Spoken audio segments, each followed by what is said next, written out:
Uno spazio da usare per informare le persone su cosa sia la pesca in Liguria e a Santa Margherita, ma anche per permettere agli stessi pescatori di comunicare al pubblico. È il nuovo infopoint della pesca, inaugurato lunedì in Corso Marconi vicino alle pescherie di Santa Margherita Ligure. C'è un monitor che trasmetterà vari messaggi, visibile da chi passa sulla strada. C'è una sala interna molto simile a quella di un ufficio informazioni turistiche, che sarà usata poi a seconda delle necessità. Questo infopoint fa parte di un percorso di presidio anche del settore della pesca lungo tutte le marinerie.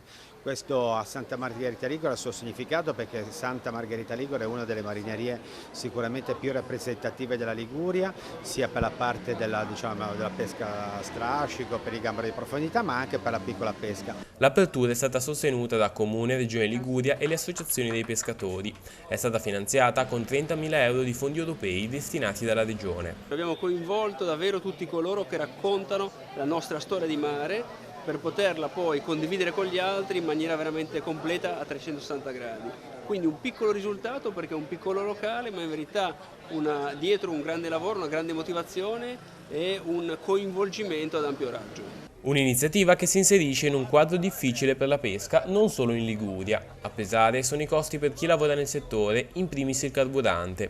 La Regione, in parte, sta cercando di sostenere economicamente il settore. E abbiamo avuto anche una dotazione ulteriore, usufruendo anche di fondi che Regione Liguria ha messo proprio a disposizione per avere una dotazione intorno ai 4,8 milioni per dare una risposta a quella che è stata tutta una serie di congiunture nefaste partite dal fermo Covid alla crisi dovuta all'invasione della Russia in Ucraina, per veramente dare delle risposte tangibili ma soprattutto economiche.